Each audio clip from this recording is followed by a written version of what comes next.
How can people get past feeling terrified or scared to be who they are or to do what they came here to do? I think it's situational awareness. I think the more I've found as I AGE that I'm a lot more confident than I was, certainly doing Zoliar, finally speaking on the radio shows and the podcast that took me 10 years to do for many reasons. I was afraid of being not criticized, but being agreed with, because that to me is egotistically very dangerous. But after doing this, I saw this is what I came here to do.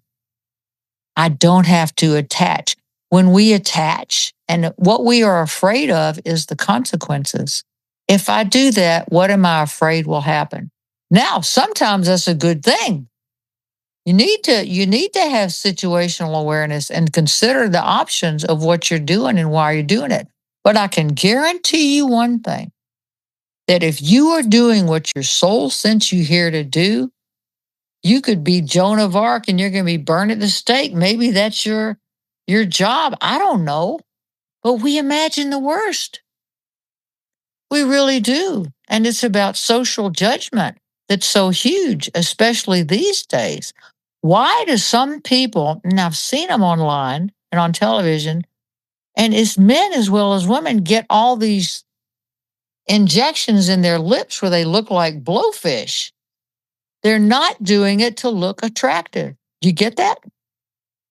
When people get these bizarre surgeries to make their butt so big you can put a dinner plate on it, this can be on your knees in 20 years anyway.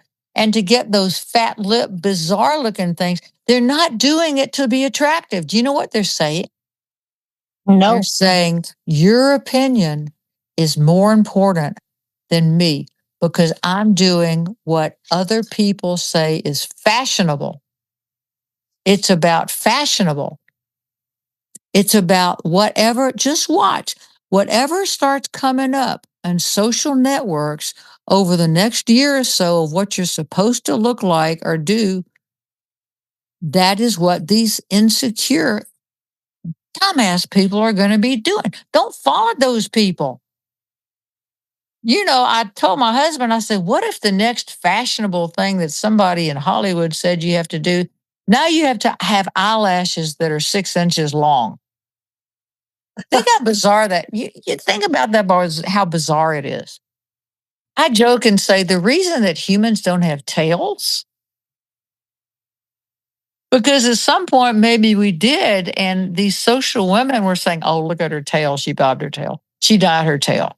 Can you imagine? Her tail is curled. You know what that means? We're ridiculous." That is the negative, insecure, negative femininity. You want to talk about toxic masculinity? That is toxic femininity. And that is what you're being affected by social networks. Toxic femininity, the gossip, the hate, the copying. You're not okay and you'll never be okay. That's not all of it, but that's toxic. And so this is why we do those things. And we can get caught up in it to a very minor degree.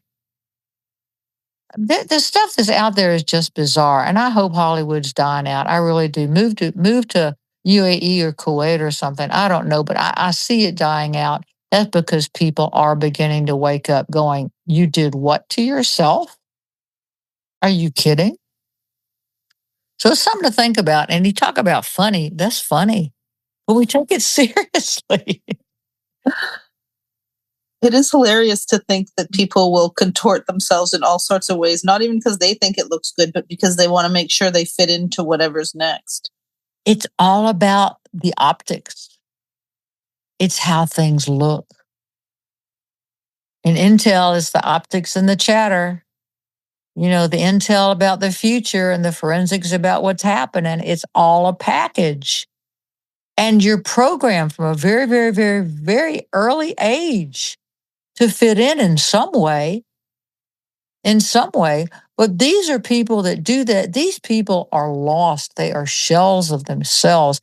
Pray for them. If you have to have attention, maybe get attention by just finding out who you are, because there's nobody like you. Well, isn't that the most interesting part is everybody's trying to look the same, but yet we're all meant to be different and we're all unique individuals. Yes, but see, that's so toxic. What happens to unique people in public, Well, in they get called up, schools? What bullied, happened? Yeah, what bullied. happens to them in school? You get bullied, right? And so you'll either say, I don't care, or it hurts, but I'm still going to be me, or I'm going to change my behavior to fit in. This social stuff, this is the most toxic stuff I've ever seen since I've been alive, but it'll die out. I think there's a younger generation coming up that don't want anything to do with this. But let's wait and see what the next big fashion is, the big lips, the 40-pound butt. I don't know. Maybe you're supposed to be cone heads. Remember SNL, Saturday Night Live cone heads? Now you're going to get, I don't know, implant. Where can you implant anything? Do you want longer toes? I don't know. But these bodies are transitory. Do I care what I look like? Yeah, up to a point, I do. It's important. I don't want to be a victim of my genetics. I've had a facelift. I've had minimal shots in my face or lips at times, minimal, but I do it because I don't want to look that old.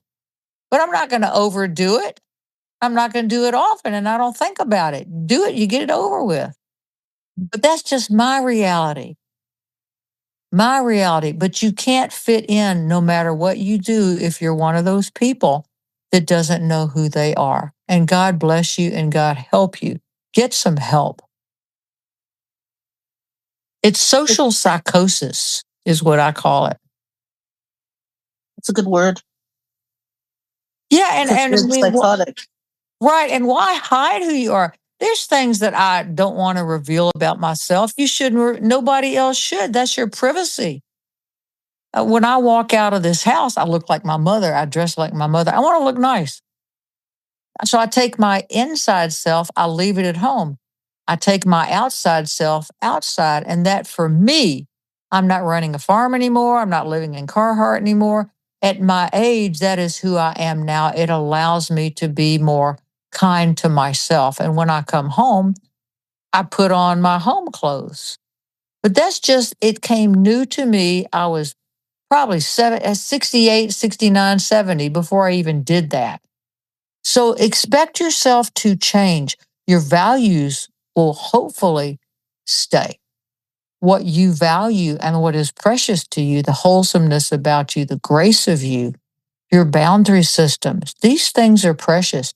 You don't have to share that with other people. That's yours. That is intimacy in relationship with your family. You need to keep certain things sacred. My takeaway from that is to hold on to your values but let everything else flow and be more open and comfortable with the change that's going to happen to you anyway. Yeah, and it does take some doing. We're all good at spotting certain archetypes that are insecure. The people that are on their phone in public, they're loud and they're talking, they just want attention. And they have no boundary in between their personal life and their public life. The people that do weird shit in public, they weren't taught. They really, really weren't. They don't understand manners. Why is it now somebody does something for someone else and they never say thank you? You never hear from them. That's very, very fashionable now. Well, they do it because they want to. That's greed and that's arrogance and it's shame. So our social graces need to be developed, and you don't have to write a thank you note in ink pen. That's not it. But to involve ourselves in society in a healthy way, because these people we grew up with as parents, if you didn't learn it there, you're going to have a hard time fitting in. Fitting in and also being who you are, it can be tricky at the best of times for sure. Well, it really can. And none of us had perfect parents. We're not perfect parents. We're not supposed to be. But I'm hoping that at some point in schools, they'll teach something called social graces. Hello, how are you? Doesn't mean, oh, I'm going to tell you everything about my life. I pooped 4 times today. This even on the internet. I don't care. Come on, people. I mean, it's bizarre, the stuff that's out there. Lonely, lonely, lonely people. And you have a choice. How alone do you want to be? You do have a choice. Now, not everybody all the time. There is no everybody all the time, but you usually do have a choice. And sometimes these things that creep up on us is that cognitive dissonance. We have to catch it. Oh my God, I'm shocked. What do I do with this?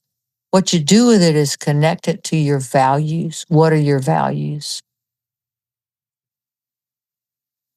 That's And a great place to start. it is. And love, the loving factor, the agape. We cannot be Christ all the time or the Buddha. We cannot be the goddess. We can't be these things. We're not supposed to be. We're just supposed to be us and to try. When we put out that effort of energy, of trying, of being kind, that changes things. It really does. Why pray over food? Because you change the frequency of that food to yours. You change that food. You have a triangle. There's you, there's divinity, and there's the food. And you literally change that. You don't have to say a specific prayer. Even if you hold your hands over it and say, honor it, bless it, whatever you do something. Otherwise, you're eating something that somebody else has energized. So love is the answer. To become your beloved. And to become your beloved and to treat yourself with the same love and dignity. And when you need help, say, God, help me. Somebody, somewhere, I need help. Because only healthy people ask for it. When I don't ask for help, I'm getting a lot more out of being self-piteous. And that's a big wad of chocolate cake. Thank you, Zoe. That's so true. Love is the answer. Oh, it is, Linda. Thank you so very much. Take care. God bless, honey. Bye-bye.